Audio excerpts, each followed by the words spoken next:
Varahi silks మన నెల్లూరులో September 25వ తారీఖున గొప్ప ప్రారంభం. దేవి దుర్గమ్మ, శ్రీదేవి దుర్గమ్మ, దేవి దుర్గమ్మ, శ్రీదేవి దుర్గమ్మ. నమస్కారం అమ్మా. నమస్తే తల్లి.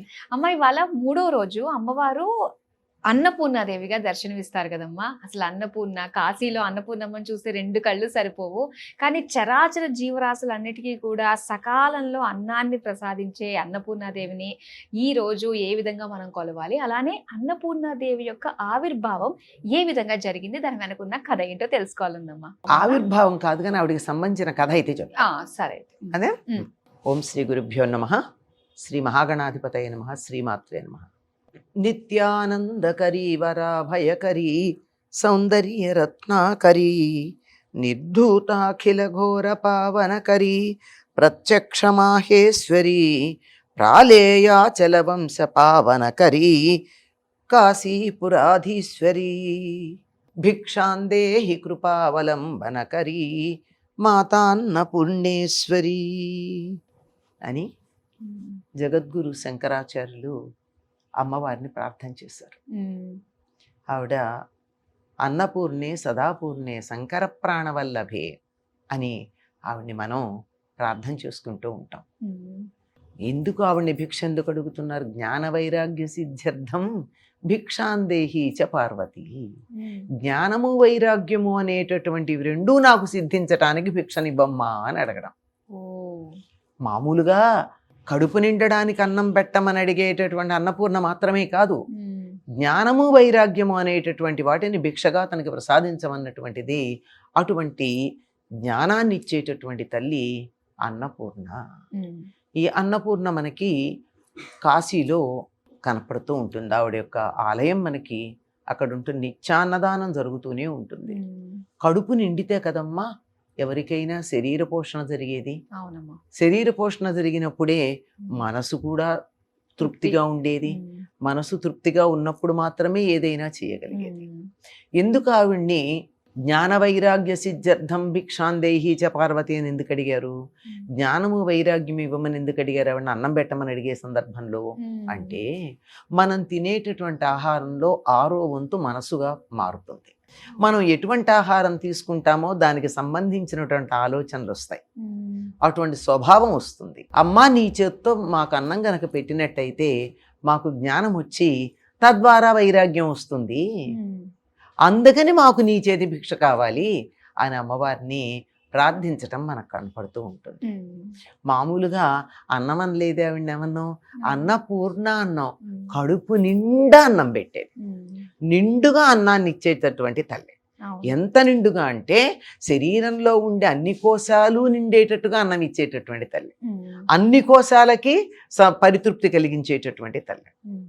ఈ తల్లికి సంబంధించినటువంటిది కాశీ అన్నపూర్ణకి సంబంధించి మీరు కథ ఒకటి అడిగారు కదా, ఒక చిన్న కథ ఉంటుంది కాశీలో. ఒకసారి వ్యాసుడు అక్కడే ఉండేవాడు ఎప్పుడూను. ఒకసారి వ్యాసుడిని పరీక్షిద్దామని చెప్పి 7 రోజుల పాటు అన్నం దొరకకుండా చేశారు. కాశీలో ప్రతిరోజు అన్నపూర్ణాదేవి మధ్యాహ్న సమయంలో కుతపకాలం అనే పదం వాడతారు. అంటే సూర్యుడు సరిగ్గా నడినెత్తికి వచ్చేటటువంటి సమయంలో బంగారు పాత్రతో అన్నం వడ్డించడానికి సిద్ధంగా ఉంటుంది చెలికత్తెలందరూ తన చుట్టుపక్కల ఉండేటట్టుగా. అంచేత కాశీలో ఎప్పుడూ ఎవరు అన్నము అని అడగరు, అడగాల్సిన అవసరం లేకుండా అన్నం పెడుతూ ఉంటుంది. మధ్యాహ్నం అయ్యేటప్పటికీ అన్నం అసలు వితరణ జరుగుతూనే ఉంది. ఈ రోజు కూడా అలాగే జరుగుతూ ఉంది. గమ్మత్తుగా అన్నం అంటే తినే ఆహారం అని మనకు అర్థం, ఏది తింటామో అది అన్నం. కానీ మనకి దక్షిణాత్యులకి అర్థం ఏమిటి? అన్నం అంటే వరన్నమే. ఇదే అన్నం మీకు కాశీలో కనపడుతుంది. మిగిలిన ఉత్తర దేశాల్లో ఎక్కడా మీకు వరన్నం కనపడదు, బియ్యంతో వండిన అన్నం కదా. ఒక కాశీలో మాత్రం మరి ఏమిటో తెలియదు, వరన్నమే మనకి బాగా కనపడుతూ ఉంటుంది, అమ్మవారు వడ్డిస్తూ ఉంటుంది అంటారు. ఈనాటికి కూడా అటువంటి అన్నం మధ్యాహ్న సమయం అయ్యేటప్పటికీ అలా ప్రవహిస్తూనే ఉంటుంది ఆహారం. అటువంటి కాశీలో 7 రోజుల పాటు వ్యాసుడికి అన్నం దొరకల. అన్నం దొరకకపోతే 7వ రోజు ఆయనకి కళ్ళు చీకట్లు కమ్మాయిట. చక్షులు రెండును చిమ్మ చీకుటలుగా భిక్షాపాత్రంబు హట్టంబునైన వైచినన్ అన్నాడు. ఉమ్. ఆయనకి ఎంత కోపం వచ్చిందంటే ఆ కోపంతో అన్నం దొరకలేదని తనతో పాటు తన శిష్యులు ఉన్నారు, వాళ్ళకు కూడా దొరకల. అందుకని ఆ భిక్షాపాత్ర దారిలో ఉన్నటువంటి రాతి మీద వేసి కొట్టాట. ఓ. కొట్టేటప్పటికి కొట్టేసి ఊరుకున్నాడా, ఉమ్. చేతిలో నీళ్లు తీసుకుని కాశీని శపించాలనుకున్నాడు. మాభూ త్రైపురుషి విద్య, మాభూ త్రైపురుషం ధనం, మాభూ త్రైపురుషే ముక్తి, కాశ్యాం నివసతాం సదా అని 3 తరాల వరకు కూడా కాశీలో నివసించే వాళ్ళకి విద్య కానీ మోక్షం కానీ ఉండదు అని శపించబోయాడు. ఉమ్. ధనం ఏవి ఉండవని శపించుదామని ఇలా నీళ్లు తీసుకున్నాడు, అది చేయి కదల్లా. కాశీని శపిస్తే శివుడు ఊరుకుంటాడా, చెయ్యి ఎలా ఉండిపోయింది. అప్పుడు ఒక ఆవిడ పీల్చిందిట, తిలతండుల న్యాయంతో, అంటే జుట్టు సగం తెలుపు సగం నలుపు ఉండి అలా ఉన్నటువంటి జుట్లు, అంటే అక్కడక్కడ నరసిన వెంట్రుకలతో, ఓ 50 ఏళ్ళు 60 ఏళ్ళు ఉంటాయేమో ఆవిడికి అంటాడు అని పిలిచి, వీణానిక్వాణం లాగా ఉన్నటువంటి గొంతుతో చెయ్యి పెట్టి ఓ సంయ వివరా రమ్మని పిలిచే, రమ్మంది. వచ్చి భోజనం భిక్షకి రమ్మంది. అంటే పెళ్ళా కొన్న కథాన నేనొకడనే భిక్షాన కుంబొత్తునో ఎల్లం శిష్యుల గుంచు ఒత్తునో నిజంబేర్పాటుగా చెప్పుమా అన్నాడు. బాగా ఆకలిగా ఉంది కదా, నేను ఒక్కడనే రానా, నా శిష్యుల్ని కూడా తీసుకురానా అని అడిగట. ఇది శిష్యుల మీద ఎంత ప్రేమో చూడండి. అందరూ రమ్మంది, వచ్చాడు. స్నానం చేసి వెళ్ళిరానైనా స్నానం చేయండి గంగలో అంది. అంటే రోజుకు 6 సార్లు స్నానం చేయాలి వాళ్ళు, ఇంకా 3 సార్లు ప్రధానంగా చెయ్యాలి, ఇంకా మధ్యలో కూడా చేస్తారు. ఇలా త్రిశ్రవణ స్నానం అంటారు, పొద్దున మధ్యాహ్నం సాయంత్రం. అలా స్నానం చేయడానికి వెళ్ళి శిష్యుల్ని తీసుకొచ్చాడు. కానీ ఇంటికి వచ్చేటప్పటికి ఏముంది అక్కడ, ఏదీ లేదు. ఎక్కడ వండిన గాని వంట చేసిన లక్షణాలు గాని వాసనలు గాని పొగపు వాసనయు ఏమీ, వండిన పులుపు ఏమీ లేదుట. లేకపోతే ఏమిటి, వాళ్ళ కూడా ఈవిడ పిలిచి ఉరికే అంటుందా అని. ఈ లోపల ఆవిడ చెలికత్తలు వచ్చారు, చక్కని ఆకులు పెట్టేశారు అనమాట. మొగి విరిసి కరుకు కూడక పగులక వెడలుపు నిడుపు గల లేజుగురటాకులు పెట్టిరి దిగదిగిన దేవి యాజ్ఞ దివ్య పురంధ్రులు పెట్టేశారట. మంచి లేత అరిటాకులు వెడల్పుగా ఉన్నాయి, పగల్లేదు ముదురు కాదు, చాలా చక్కగా ఉన్నాయి, పెట్టి ఉపాసన పట్టండి అన్నారట. ఇవాళ కూడా అనుకున్నాడు, విస్తళ్ళేసి ఉపాసన పట్టమంటే ఏం తింటారు, కానీ మాట ఏమనలేక ఉపాసన పెట్టారు.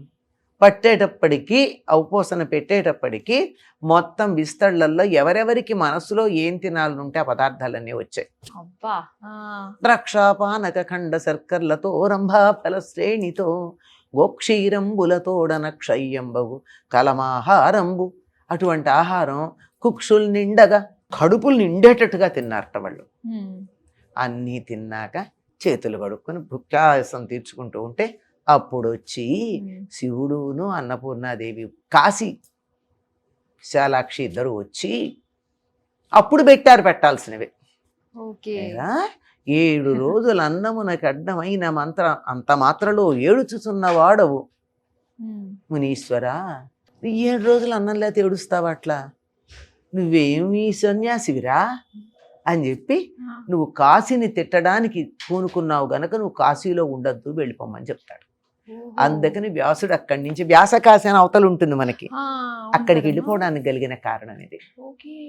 ఆ విధంగా అన్నన్న నింద్యాత్, అన్నాన్ని నిందించకూడదు, అన్నం దొరక్కపోతే ఎవరిని ఏమీ అనకూడదు, అన్నం అదే వస్తుంది.